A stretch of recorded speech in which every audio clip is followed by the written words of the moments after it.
ঢাকা চট্টগ্রাম মহাসড়কের সীতাকুণ্ডের বটতলা এলাকায় সিডিএম পরিবহনের একটি বাস বালুবাহী ট্রাকের পেছনে ধাক্কা দিয়ে নিয়ন্ত্রণ হারিয়ে খাদে পড়ে গেছে। এতে 4 জন নিহত হয়েছেন। এ ঘটনায় আহত অন্তত 15 জন। সন্ধ্যা 6:30টার দিকে এই দুর্ঘটনা ঘটে। কুমিরা হাইওয়ে পুলিশ জানিয়েছে, সন্ধ্যায় চট্টগ্রামমুখী লেনে সিডিএম পরিবহনের বাসটি আরেকটি বাসকে ওভারটেক করতে গিয়ে সামনে দাঁড়িয়ে থাকা ড্রাম ট্রাকে ধাক্কা দেয়। এতে বাসটি নিয়ন্ত্রণ হারিয়ে খাদে পড়ে গেলে ঘটনাস্থলে মারা যান 4 যাত্রী। আহতদের মধ্যে 12 জনকে চট্টগ্রাম মেডিকেল কলেজ হাসপাতালে পাঠানো হয়েছে। 5 জনের অবস্থা আশঙ্কাজনক বলে জানিয়েছেন চিকিৎসক।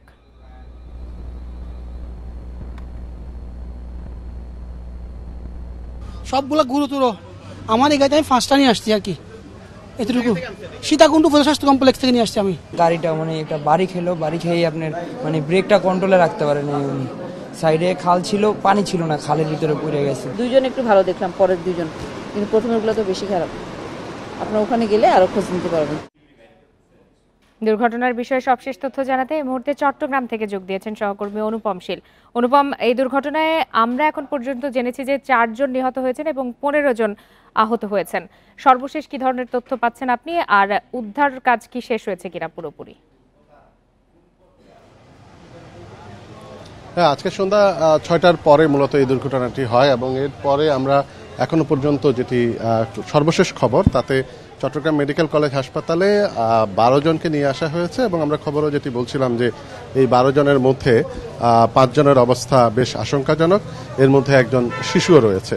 তো এখানে চিকিৎসকরা যেটি বলছেন যে যারা আহত হয়েছেন বা যারা গুরুতর অবস্থায় আছেন তাদের বেশিরভাগই মাথায় জখম পেয়েছেন এবং এখনো পর্যন্ত আমরা চট্টগ্রাম মেডিকেল কলেজ হাসপাতালে এখন যারা এসেছেন 12 জন, তাদের মধ্য থেকে মৃত্যুর খবর আমাদের কাছে নেই। তবে আমরা বিভিন্ন সূত্রে যেটি খবর পাচ্ছি যে সীতাকুণ্ড উপজেলা স্বাস্থ্য কমপ্লেক্সে যাদেরকে নিয়ে যাওয়া হয়েছে তাদের মধ্যে একজন মারা গেছেন, অর্থাৎ সেই হিসেবে 5 জন মৃত্যু খবরটি আমরা নিশ্চিত পেয়েছি। তবে যদিও পুলিশের পক্ষ থেকে এখনো 4 জন মৃত্যুর বিষয়টি নিশ্চিত করা হয়েছে।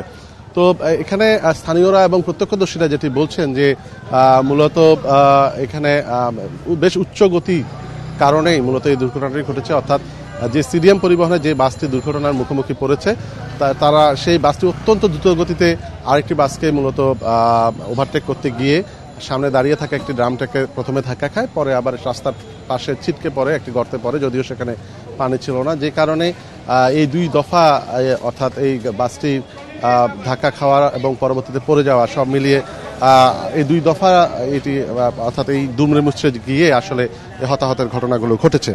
তো এখানে স্থানীয়রা যাদেরকে সাথে সাথে উদ্ধার করে চট্টগ্রাম প্রথমে সীতাকুণ্ড স্বাস্থ্য কমপ্লেক্সে নিয়ে যাওয়া হয়েছিল, সেখানে কয়েকজনকে চিকিৎসা দেওয়া হয়েছে এবং অনেকের যাদের মোটামুটি কিছুটা ভালো অবস্থায় আছে তাদেরকে সেখান থেকে রেখে চিকিৎসা দেওয়া হচ্ছে, কিন্তু যাদের অবস্থা বেশ গুরুতর তাদেরকে এই চট্টগ্রাম মেডিকেল কলেজ হাসপাতালে নিয়ে আসা হয়েছে। তো সামগ্রিকভাবে পরিচয় শনাক্ত করা গেছে কিনা?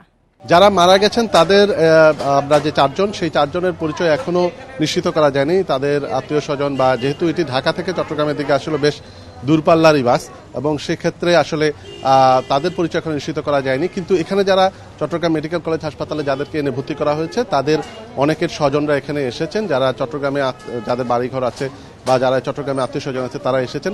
যারা আহত হয়ে ভর্তি হয়েছেন তাদের পরিচয় নিশ্চিত করা গেছে, কিন্তু যারা নিহত হয়েছেন তাদের পরিচয় এখনো নিশ্চিত করা যায়নি। জি অনুপম, আপনাকে ধন্যবাদ।